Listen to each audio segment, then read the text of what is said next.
Bueno, ahora sí, ¿cómo les va? ¿Qué tal? Estoy grabando esta clase correspondiente al día martes 15 de octubre, por las razones que ustedes ya conocen, sobre las que no me voy a explayar, intentando resolver la cuestión del cursado 2024 sin obstaculizar la acción política, las acciones simbólicas llevadas a cabo dentro del contexto que todos conocemos. La idea es brindar por lo menos algunos ejes, algunas líneas generales sobre el tema de hoy, con vistas al foro de la clase que viene, sobre civilización barbarie, dentro del cual está incluido Jauretche. Eh, o por lo menos estaba incluido en el informe, sino en el foro. Pero bueno, viene bárbaro, ahora no sé si está o no está para el foro, pero no importa. Lo importante es que es una de las perspectivas fundamentales respecto del tema civilización-barbarie que hemos venido desarrollando. Básicamente, ¿de qué se trata con el Manual de Sonceras Argentinas de Arturo Jauretche? Un libro editado en 1968, pero que recoge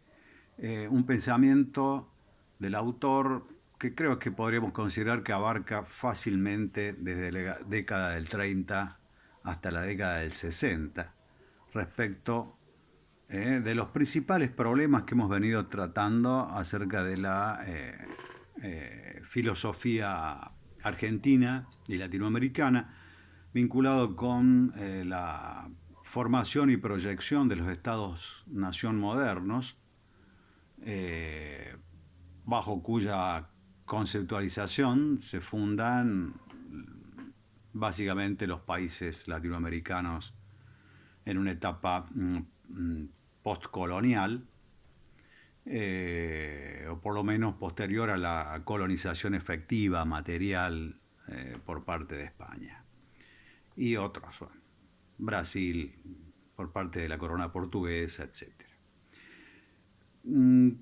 ¿Qué lugar ocupa en el programa básicamente el texto de Jauretche y el pensamiento del autor? Dentro del programa lo ubicaríamos dentro de lo que corresponde, en la unidad está consignado como pensamiento nacional y popular. Eh, el punto 2.3 de la unidad 2 dice el humanismo latinoamericano de los 60, antiimperialismo, marxismo y pensamiento nacional popular. Es precisamente Jauretche uno de los principales exponentes de este pensamiento nacional popular, que en el contexto de los proyectos identitarios que ya vemos, que ya hemos visto, que se remontan a la generación del 37, con Sarmiento y Alberdi, se encuentran en marcha a lo largo de todo el siglo XX, evidentemente por no haberse llevado a cabo de manera acabada y definitiva, según ninguno de los posicionamientos ideológicos en pugna desde los orígenes de este proyecto identitario y político al que nos estamos refiriendo, lo cual, en conclusión, diríamos que obliga a que autores como Jauretche se embarquen en una perspectiva filosófica de corte histórico revisionista, eh, para resolver o desmadejar o desenredar eh, los hilos de una historia que no acaba de desplegarse como se hubiera querido, desde, como les digo, desde los albores de la independencia hasta ya bien entrado el siglo XX, como es en el caso de Jauretche, como les he dicho tratándose de un libro publicado en el 68, o sea, fines de la década del 60, pero que recoge en gran parte la problemática suscitada desde la década del 30 y antes aún. En todo caso, donde lo ubicamos a Jauretche es en el contexto de un revisionismo histórico y cultural, filosófico, respecto de este proyecto en cuestión. No es un referente, no es el único referente del revisionismo histórico, ya que podemos encontrar por lo menos dos expresiones que nos sirven para enmarcarnos en contexto. Insisto, sigan con Teherán, lo que corresponde al contexto de enunciación de estos discursos. Esas dos perspectivas igualmente revisionistas tienen que ver fundamentalmente con un proyecto y una acción que podríamos denominar de restauración liberal, que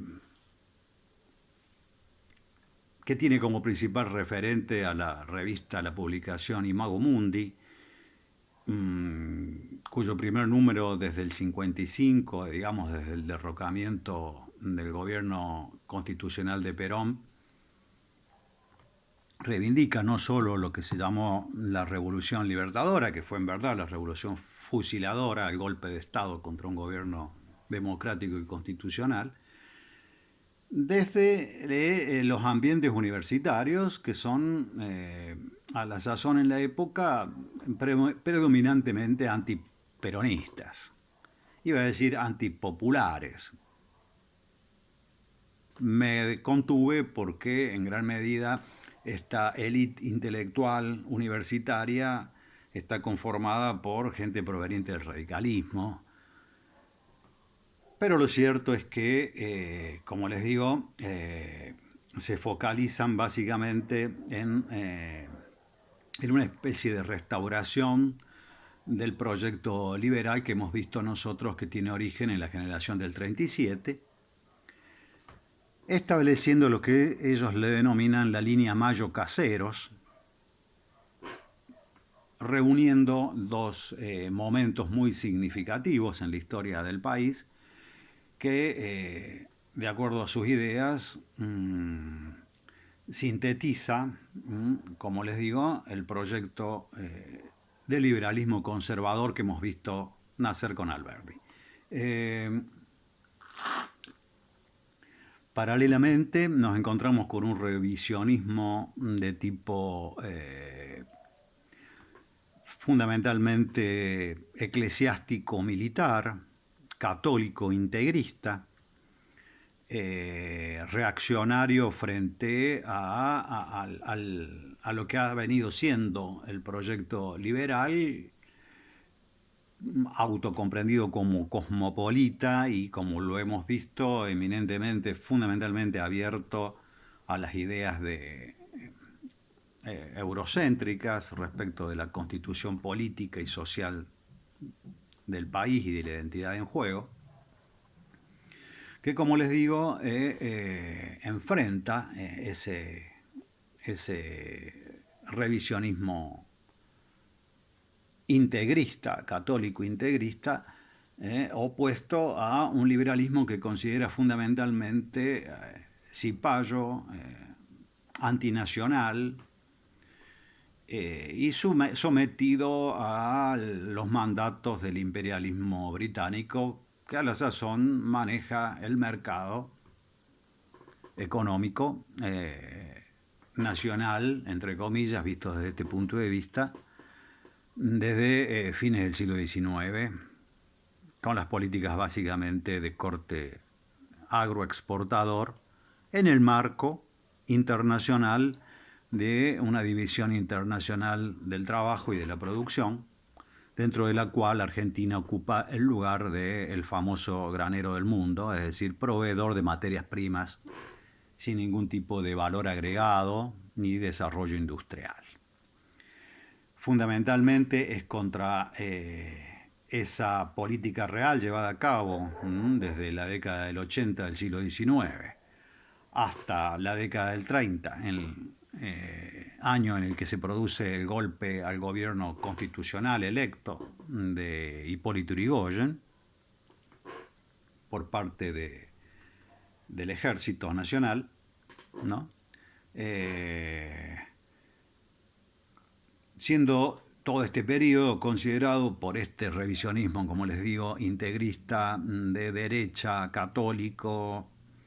de corte cuasi fascista, por su inspiración en cuanto a la organización social y política, básicamente no democrática, aunque sí popular y populista, es decir, con pretensiones de fundamento en el pueblo,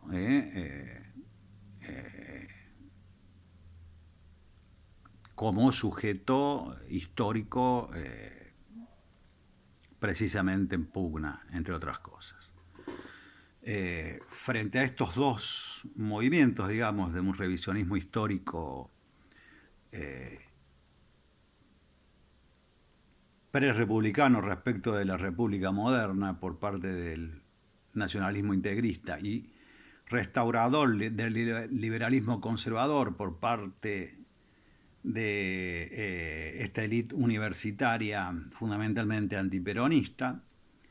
es que se plantea este revisionismo histórico de corte nacional y popular que representa Jauretche y que sintetiza de alguna manera el pensamiento popular, tanto radical como peronista, en la medida en que podemos verlo sencillamente y simplemente en la medida en que se trata de los fundadores de Forja, sigla complicada de recordar, que reúne básicamente a la juventud irigoyenista desencantada del radicalismo tras el giro de Alvear hacia la derecha, liberal conservadora y oligárquica, que termina al cabo de los primeros años de la década del 30, luego del golpe de Uriburu contra el gobierno radical de Irigoyen, termina, como les decía, conformando este movimiento que se autodenomina Forja. Son jóvenes irigoyenistas de corte nacional y popular, intelectuales, organizados contra el imperialismo británico, fundamentalmente, y fundamentalmente contra el colonialismo estructural existente en nuestras tierras y que se hace cargo, digamos, del proyecto de sumisión, de sometimiento del país a intereses imperiales extranjeros. Este grupo, como les digo, proveniente de la juventud irigoyenista desencantada, entre otros miembros de sus excelentes intelectuales que lo componen, que lo conforman, podemos recordar a Scalabrino Ortiz, uno de los primeros en escribir libros y denunciar la entrega del país a través del sistema ferroviario, los ferrocarriles ingleses. Homero Mansi, un poeta del tango y de la música local, fundamentalmente un agente cultural, filosófico-cultural fundamental de esta agrupación, tanto en lo que respecta al aspecto cultural volcado en el arte y en la música, en la literatura, como en el cine, ya que Homero Mansi también es autor de guiones, todos vinculados con esta perspectiva, como les digo, nacional y popular, que en el marco de un contexto histórico más amplio se ofrece como una tercera posición frente a los dos grandes bloques mundiales de poder, ideológicos de poder, que se disputan el orden mundial, tales como son el comunismo resultante de la revolución del 17, la revolución rusa de 1917, de corte bolchevique, por un lado, y el fascismo igualmente fortalecido tras la guerra del 14, la guerra mundial del 14, con sus sedes ya reconocidas en básicamente la Italia de Mussolini, la España de Franco, aliados de la Alemania de Hitler. Frente a estas dos posiciones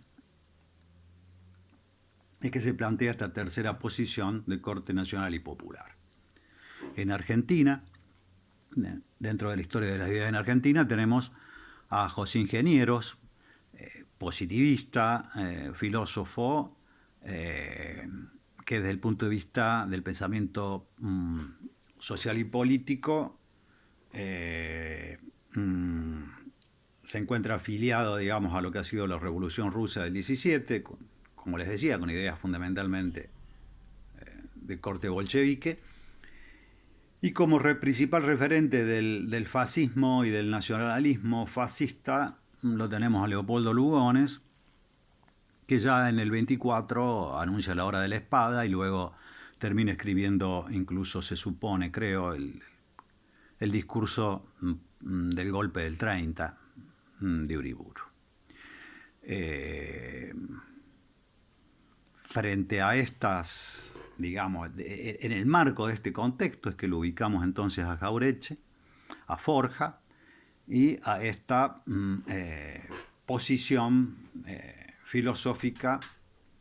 que nosotros articulamos o relacionamos directamente con la de las generaciones precedentes que hemos visto y con las mismas temáticas y problemáticas. Más o menos como para darles un marco. Después yo les aconsejo, pueden buscar Wikipedia, fundamentalmente Terán, Historia de las Ideas en Argentina. Ahí van a encontrar todo lo que corresponde al marco histórico contextual. Ahora bien, ya pasando al texto concreto del Manual de Sonceras Argentinas, ¿de qué se trata esto? Yo diría que, en síntesis, podríamos decir que se trata de un texto filosófico que podríamos incluso hasta inscribir en el campo de la lógica informal. Ustedes verán ahí en el práctico que está en PEDCO, que les aconsejo, les recomiendo que lo usen como material de estudio, porque ahí está la guía de temas, por ejemplo. Ese práctico ha sido titulado, lo titulé cuando lo hice, como Terapéutica Lógica y Pensamiento Crítico Nacional. Cuando hablo de terapéutica lógica del discurso, me refiero a la terapéutica lógica del discurso precisamente, en términos semejantes a los de Ludwig Wittgenstein, a los del Círculo de Viena, cuando desde fines del siglo XIX, principio del XX, plantean la necesidad de llevar a cabo una purga del lenguaje, del discurso, de los discursos, ellos con vistas a la normalización del discurso científico. En el caso de Jauretche, como se lo adscribo yo, sobre todo abocado al discurso común, periodístico sobre todo, y político. En la medida en que se parte de la base de que este discurso lleva consigo, arrastra consigo una serie de perspectivas equívocas, erróneas, y podríamos decir también orquestadas, organizadas en ese sentido, es decir, con el sentido de fundamentalmente provocar y producir un sentido común afín a determinadas ideologías. La crítica de Jauretche apunta fundamentalmente, en los términos que él mismo maneja, a la construcción de una pedagogía colonial a través de un discurso proveniente, como les digo, de las élites intelectuales y sobre todo bajada a al pueblo a través del discurso periodístico y del género ensayístico que ha caracterizado al pensamiento argentino y latinoamericano desde sus orígenes.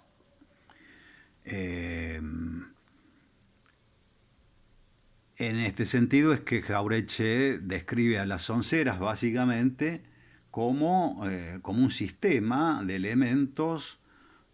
orquestados con vistas a la implementación de una pedagogía colonial, con vistas a la construcción de un sentido común, es decir, a la formación de hábitos eh, introyectados ya, digamos, en la ideología popular, sobre la base de ciertas falacias o sofismas que son precisamente lo que él denomina las sonceras y que concentran de alguna manera el- la acción la acción ideológica a la que están abocadas de acuerdo a los fines que hemos descrito. Fundamentalmente. ¿Qué son las sonceras? Lo que Jauretche denomina sonceras. Bueno, eso lo tienen en la introducción a las sonceras. Está muy claramente explicado. Se trata básicamente de sentencias, de sofismas, o sea, de razonamientos inválidos, erróneos y construidos con el fin de engañar, de inducir a error. Decía, se trata de sofismas sintetizados en una sentencia, es decir, en una frase simple, contundente, en un eslogan que contiene comprimido, por así decir, un texto, un razonamiento, que para el caso de las sonceras constituyen sofismas, o sea, razonamientos falaces, de acuerdo al análisis crítico del discurso que lleva a cabo Jauretche. Eh, Fundamentalmente, ustedes ahí podrían buscar, bueno, qué es una falacia, qué es un sofisma, qué es una sentencia, qué es un ideologema, qué es lo que son, en definitiva, las sonceras tal como las analiza y las presenta Jauretche. Como verán, en pleno campo de lo que nosotros denominamos lógica informal o bien la lógica del discurso habitual y común. Como ideologemas, por acá tengo la definición de ideologema, que es interesante de tener en cuenta. Dice, ¿qué es un ideologema? Dice, es la representación en la ideología de un sujeto, de una experiencia y un sentimiento social que articula los contenidos de la conciencia social. En ese sentido es que las sonceras son sentencias, son frases simples, eslogans,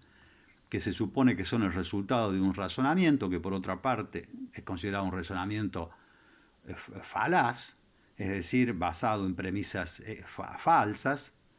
es decir, constituido de manera, o bien constituido de manera impropia de lo que es un razonamiento deductivo o inductivo, pero válido. Es decir, son razonamientos inválidos, en todo caso. Y como les digo, sentencias o ideologemas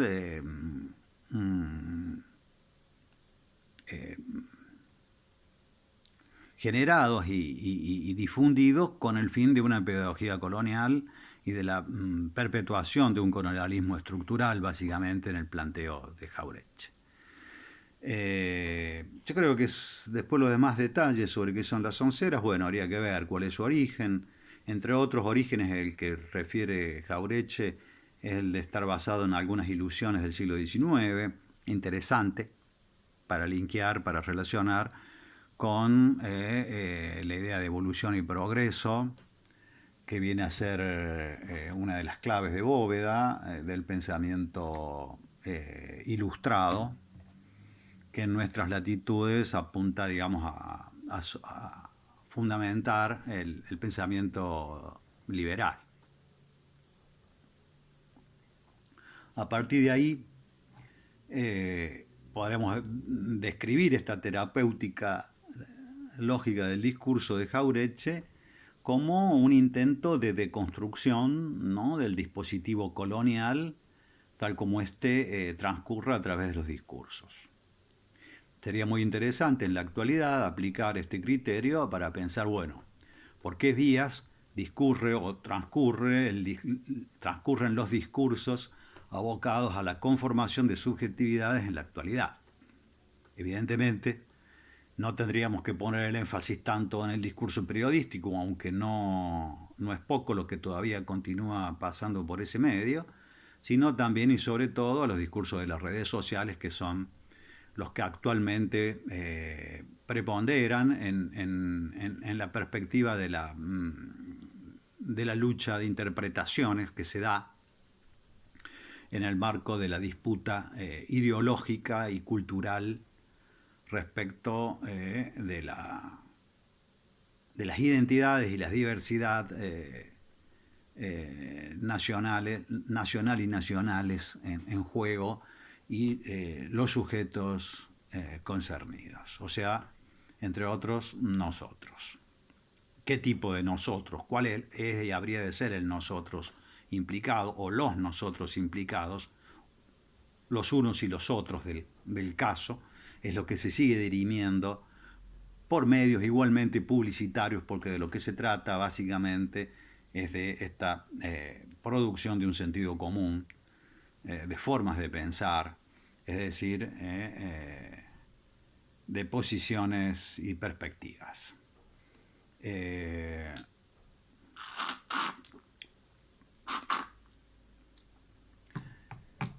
era lo que... ¿Por dónde podríamos continuar? Bueno, una de las cosas que me parece muy importante destacar acá es el lugar del intelectual, que está planteado en el programa también. Jauretche se autocomprende todavía según la mirada de lo que nosotros hemos visto, por ejemplo, en Metafísica con Heidegger y su recurso a la poesía, al poeta, Hölderlin. Bueno, en general el pensamiento romántico y el pensamiento decimonónico adscripto, digamos, a la figura del poeta, como esa figura que en gran parte tendría a cargo la elaboración simbólica del pensamiento colectivo, con el fin de recogerlo en la memoria y proyectarlo en las decisiones hacia el futuro. Ese es el lugar del poeta, que comprende Homero Mansi, Homero Mansi, un autor de tangos, Malena, por ejemplo, qué sé yo, que cumple el intelectual respecto del pueblo. Ahí en la página 19 del libro, por lo menos, dentro de lo que sería la introducción a las onceras, hace una referencia, Jauretche, a ese intelectual, a él mismo, refiriéndose al mismo como un instrumento de una conciencia colectiva, que no habla para el pueblo, sino por el pueblo. Es decir, una especie de mediador entre el sentimiento colectivo, insisto, de esa subjetividad que denominamos pueblo, con vistas a su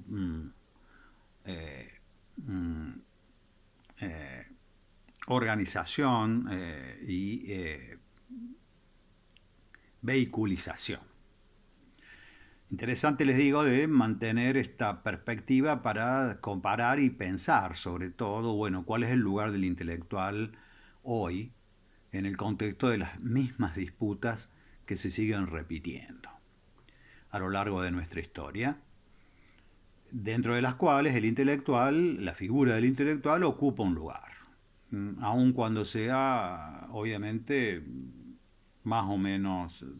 central o marginal, y aun cuando ese lugar y la figura del mismo varíen entre lo que vendría a ser el pensador poeta. Nosotros ya vimos en Sarmiento,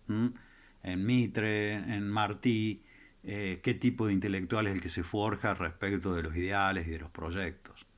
El pensador poeta estaba ya implícito en esas figuras, el escritor, el hombre de letras, diríamos. Todavía en Jauretche esto perdura. La disputa se da sobre todo en los periódicos. No es casual que Jauretche se refiere al diario La Nación, como que se autocomprende como, desde que lo funda el general Mitre, como una tribuna de doctrina, es decir, claramente ideológico y proyectivo y político en ese sentido,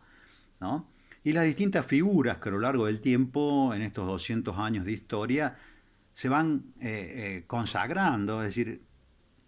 van apareciendo y se van consagrando, como el caso de Leopoldo Lugones, que mencionaba hace rato, precisamente en las columnas del diario La Nación, que oficia de espacio de consagración y de sostén de estos discursos, obviamente con base en la defensa de lo que son sus propios intereses y su propia ideología. Bueno, interesante de ver, bueno, el papel que va a cumplir después a lo largo de las últimas décadas del siglo XX el grupo Clarín, como otro de los factores determinantes. Bueno, durante la época de los golpes militares a los gobiernos constitucionales de Irigoyen y de Perón, otro tanto, diarios como La Prensa, por ejemplo. Y en la actualidad, como les digo, muy interesante de pensar a propósito de los nuevos medios y los nuevos intelectuales, podríamos decir, que ya no son sino técnicos del tipo del youtuber, del tipo del influencer, que siguen cumpliendo una función semejante en un contexto de posverdad. Sería interesante que también tengamos una idea, que lo pensemos, a qué nos referimos o qué podría querer decir, si quiere decir algo, el concepto de posverdad como una categoría que apunta a describir el estado de situación actual. Eh, Hasta ahí, digamos, creo que tenemos una muy interesante introducción, tanto a Jauretche como al contexto en el que se encuentra, que es el que a nosotros nos interesa. Y bueno, creo que no mucho más, se estaría terminando el tiempo de este video, no los quiero atosigar con tanto discurso, sobre todo cuando están los textos, y esto no es más que para salvar el momento por ahora. Una de las cosas importantes a tener en cuenta de lo de Jauretche es su comprensión de la historia, de la historiografía, es decir, la escritura de la historia, no tanto la historiografía científica, sino la historia en cuanto es producida, es construida por un pensamiento que es capaz de elaborarla, producirla y volcarla al receptor, que por otra parte es el verdadero sujeto de la historia, en este caso el pueblo, la cultura popular, que en definitiva es el destinatario de bienes y males de todo lo que sucede. El uso de la historia como una herramienta, como un arma, el uso del discurso como un arma dentro de una lucha de interpretaciones, diríamos, un término nietzscheano, muy interesante Nietzsche, como filosofía de fondo de todo esto. Que bueno, creo que vale tanto para pensar el pasado como para pensar el presente y también el futuro. Después, aparte, está la soncera número 1, que es sobre civilización y barbarie, a la que considera Jauretche la madre de todas. Bueno, ahí les pido que pongan énfasis sobre todo en lo que se entiende por mesianismo invertido, del que habla Jauretche. Y la otra de las onceras seleccionadas, que es política criolla, también. Ambos textos implican fundamentalmente un ataque crítico, deconstructivo a las perspectivas, como les digo, del pensamiento de la oligarquía, el pensamiento liberal, que en realidad representa vendría a ser la herramienta de la oligarquía terrateniente en Argentina, y por otro lado el pensamiento socialista al que alude en política criolla, atacando sobre todo al eurocentrismo de cuño marxista vinculado con el fundador del Partido Socialista, que es Juan B. Justo. Básicamente lo que hay acá implícito y explícito en Jauretche es esta crítica del eurocentrismo estableciendo algunas relaciones, pudiéndose establecer algunas relaciones muy interesantes con el pensamiento de Martí que hemos visto en nuestra América. Y ambos obviamente en tensión con el pensamiento de Alberti y de Sarmiento que hemos visto con Terán y con los textos de Sarmiento. Más o menos esto es lo que tendríamos respecto de la clase de hoy, chicos, que no pudimos dar, no pudimos tener presencialmente y que espero haber medianamente satisfecho con este video.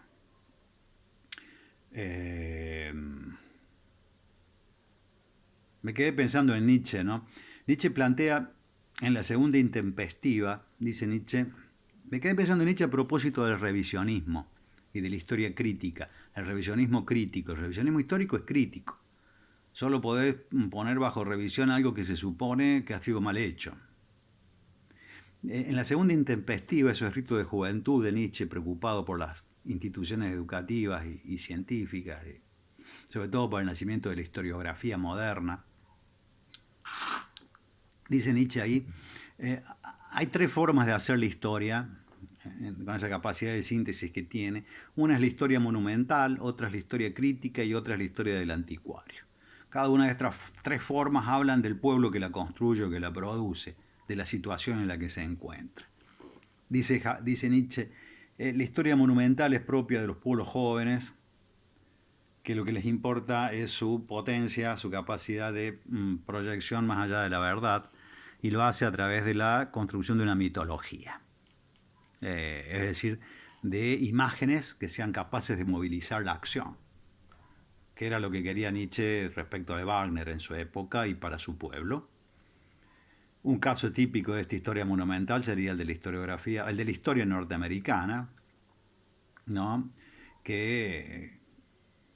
construye y elabora el mito de su grandeza, su mesianismo, digamos, y su destino histórico en gran medida a través de la literatura y luego de manera eminente a través del cine, sobre todo a través de los desarrollos del cine hollywoodense a lo largo del siglo XX. Para el caso de la historia anticuaria quedarían referentes de la civilización europea, de la cultura europea sobre todo, que Nietzsche critica y cuestiona por su senilidad, por su,